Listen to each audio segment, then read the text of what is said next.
সম্মানিত দিনী ভাই ও বোন, শবে বরাতের রাতটিকে বলা হয় ভাগ্যের রজনী তথা ভাগ্যের পরিবর্তনের রাত।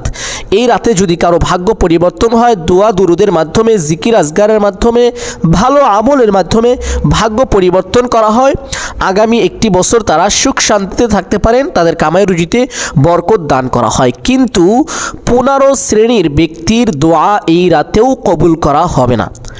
এদের দোয়া আল্লাহ তাআলার কাছে গ্রহণযোগ্য নয়। 15 জন ব্যক্তির দোয়া। এই 15 জন কারা কারা?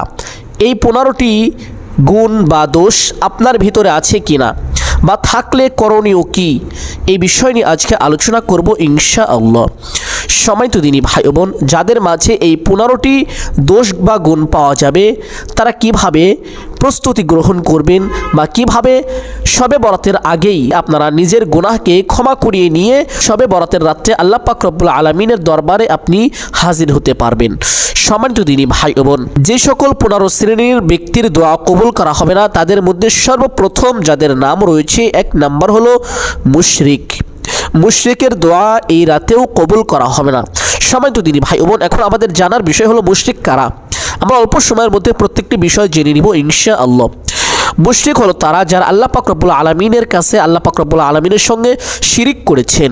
যেমন আল্লাহ পাক রব্বুল আলামিন এক, কিন্তু আল্লাহ পাক রব্বুল আলামিনের স্থানে অন্য কাউকে সাব্যস্ত করেছেন, এদেরকে বলা হয় মুশরিক। আল্লাহ পাকের যে সকল খাস গুণ রয়েছেন, এই সকল গুণ অন্য কারো মাধ্যমে অন্য কারো উপরে সাব্যস্ত করা, এর নামই হলো শিরিক। আল্লাহ পাক রব্বুল আলামিন এই সমস্ত মুশরিকদের দোয়াকে কবুল করবেন না। 2 নাম্বার হলো হিংসুক। যাদের মনে হিংসা রয়েছে, এক মুসলমান ভাই আর এক মুসলমান ভাইয়ের উপরে হিংসা করে থাকেন, এই হিংসুকের দোয়া কবুল করা হবে না। এখন যারা হিংসুক রয়েছেন তাদের করণীয় কি, এই বিষয়ে পরবর্তীতে আলোচনা করব। ধৈর্য ধরে শুনতে থাকুন ইনশাআল্লাহ। 3 নম্বরে হলো আত্মীয়তার ছিন্নকারী। যে সকল দিনী ভাই ও বাবারা আত্মীয়তার সঙ্গে খারাপ ব্যবহার করে আত্মীয়তা একেবারে ছিন্ন করে দিয়েছেন, তাদের দোয়াও কবুল করা হবে না। এখন আত্মীয়তা বলতে কি বোঝানো হয়েছে?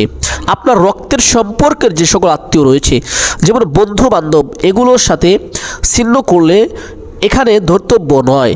তবে আমাদের যে রক্তের সম্পর্কের যে সকল আত্মীয় স্বজন রয়েছে, সেই আত্মীয় বলতে এখানে বোঝানো হয়েছে, তাদের সাথে যদি আপনার ছিন্ন হয়ে থাকে তাহলে আপনার দোয়াও কবুল করা হবে না।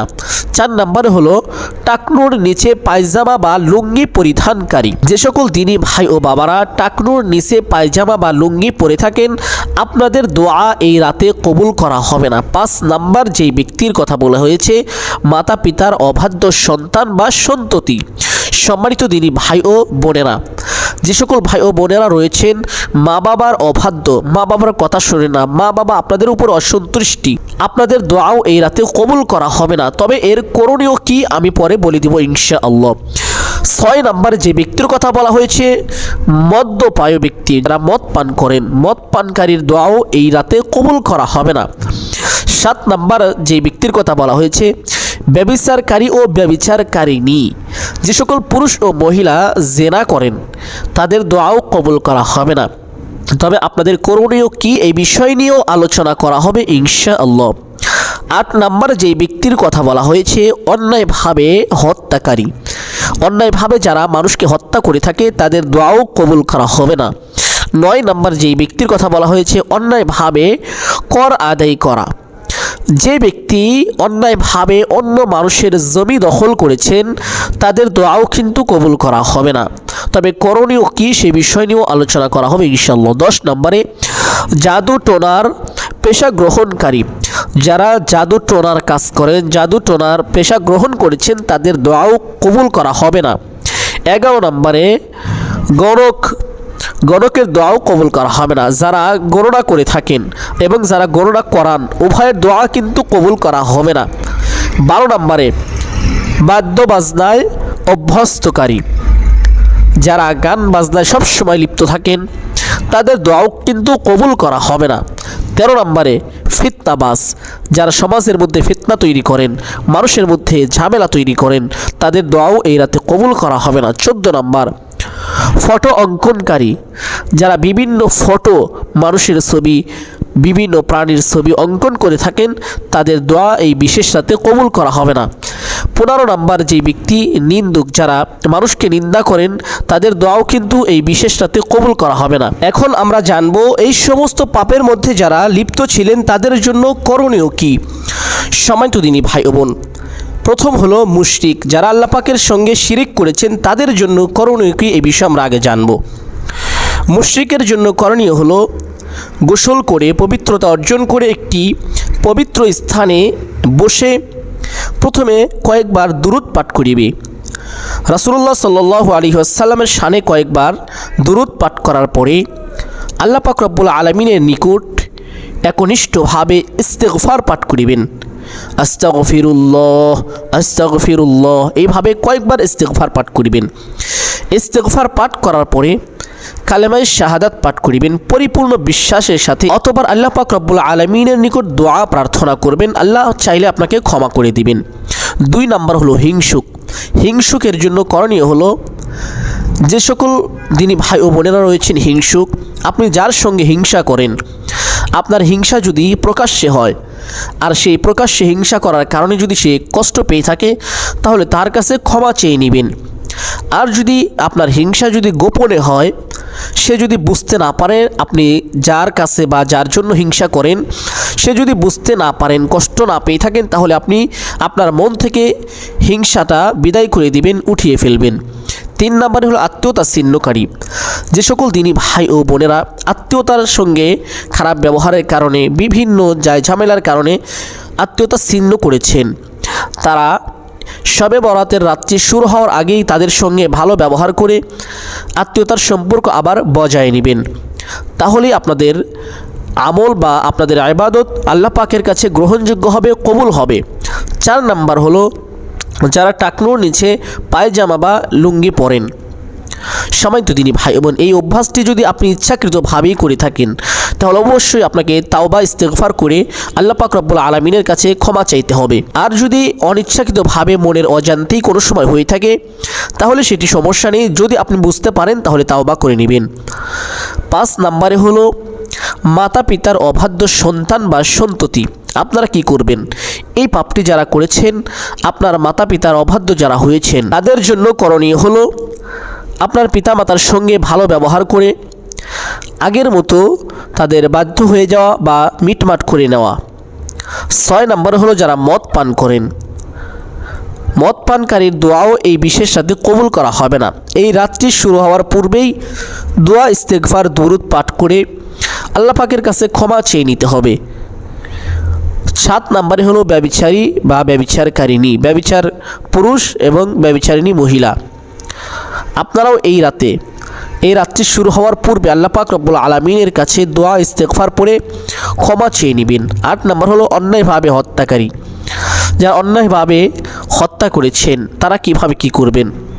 আপনি যেই পরিবারের মানুষকে হত্যা করেছেন, তাদের কাছ থেকে আগে ক্ষমা চেয়ে নেবেন, অথবা আল্লাহ পাকের কাছে ক্ষমা চাইবেন। আল্লাহ চাইলে আপনাকে ক্ষমা করতেও পারেন। 9 নম্বর অন্যায়ভাবে জমি দখল করা বা কর আদায় করা। আপনারা কি করবেন? আপনাদের করণীয় হলো, আপনি যার জমি বা যার জমি দখল করেছেন, জোর জুলুম করেছেন, তার কাছে ক্ষমা চাবেন এবং তার জমি পুনরায় ফিরিয়ে দিবেন। ফিরিয়ে দিয়ে অতঃপর ক্ষমা চেয়ে আল্লাহ পাকের কাছেও ক্ষমা চেয়ে নেবেন। আল্লাহ চাইলে আপনাকে ক্ষমা করে দিবেন। 10 নম্বর হলো জাদু টোনার পেশা গ্রহণকারী।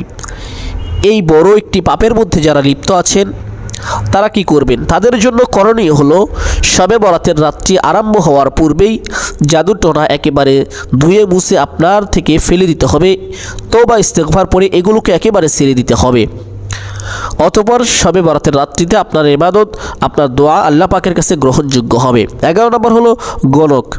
যারা গণনা করে থাকেন, তারাও একই আল্লাহ পাক রব্বুল আলামিনের কাছে ক্ষমা প্রার্থনা করবেন শবে বরাতের রাত্রি শুরু হওয়ার পূর্বে, এবং আপনারা এই সমস্ত কাজকে একেবারে ছেড়ে দিবেন, তাহলে আল্লাহ পাক ক্ষমা করে দিতে পারেন।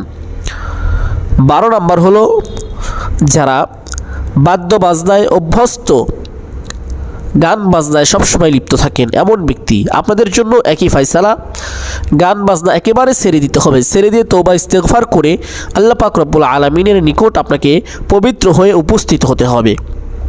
13 নম্বর ফিতনাবাজ, যারা ফিতনাবাজ বাজান সমাজের মধ্যে, তাদের জন্য একই নিয়ম। আপনাকে একেবারে খাস তওবা করে সমস্ত ফিতনার কথা ভুলে আপনাকে সেই অভ্যাসটি বাদ দিতে হবে। অতঃপর আল্লাহ পাক রব্বুল আলামিনের নিকট দোয়া করতে হবে, ক্ষমা চাইতে হবে। 14 নম্বর হলো ফটো অঙ্কনকারী, যারা ফটো অঙ্কন করেছেন সেই ফটোগুলো যদি আপনার বাড়িতে বা ঘরে সংরক্ষণ করে থাকেন তাহলে সেগুলোকে আগুনে পুড়িয়ে ফেলবেন। অতঃপর আর যদি সেগুলো মাটির মূর্তি হয়ে থাকে তাহলে ভেঙে ফেলবেন। অতঃপর আল্লাহ পাক রব্বুল আলামিনের কাছে দোয়া ইস্তিগফার করে ক্ষমা প্রার্থনা করবেন, আল্লাহ চাইলে ক্ষমা করে দিতে পারেন। 15 নম্বর হলো নিন্দুক, যারা নিন্দা করে থাকেন। আপনার নিন্দার কারণে যদি সে ব্যক্তি কষ্ট পেয়ে থাকে তাহলে অবশ্যই তার কাছে ক্ষমা চাইতে হবে। আর যদি কষ্ট পেয়ে না থাকে, সে যদি নাই জানতে পারে আপনি নিন্দা করেন, গোপনে নিন্দা করেন, তাহলে অন্তর থেকে সেই নিন্দার বিষয়টি ধুয়ে মুছে ফেলে আল্লাহ পাকের কাছে ক্ষমা প্রার্থনা করতে হবে, তাওবা ইস্তিগফার পাঠ করতে হবে। তাহলে আপনাকে আল্লাহ তাআলা চাইলে ক্ষমা করে দিতে পারেন। অতঃপর শবে বরাতের রাতটি শুরু হওয়ার আগে গোসল করে পবিত্র হয়ে অতঃপর সেই রাত্রিতে প্রবেশ করবেন। অতঃপর আপনি দোয়া ইস্তিগফার পাঠ করবেন, নামাজ আদায় করবেন, আল্লাহ পাকের কাছে দোয়া করবেন, আপনার ভাগ্য পরিবর্তন হবে ইনশাআল্লাহ। সবাই তো দিনী ভাই বোন, এই ছিল আজকের মূল আলোচনা। আমি আশা করছি আলোচনাটি সকলের জন্য উপকারী ছিল। অতএব প্রত্যেকেই এই ভিডিওটি শেয়ার করে লক্ষ কোটি মুসলমান ভাই ও বোনদের নিকট পৌঁছে দিবেন ইনশাআল্লাহ। ধন্যবাদ, ভালো থাকবেন, সুস্থ থাকবেন। আসসালামু আলাইকুম ওয়া রাহমাতুল্লাহি ওয়া বারাকাতুহু।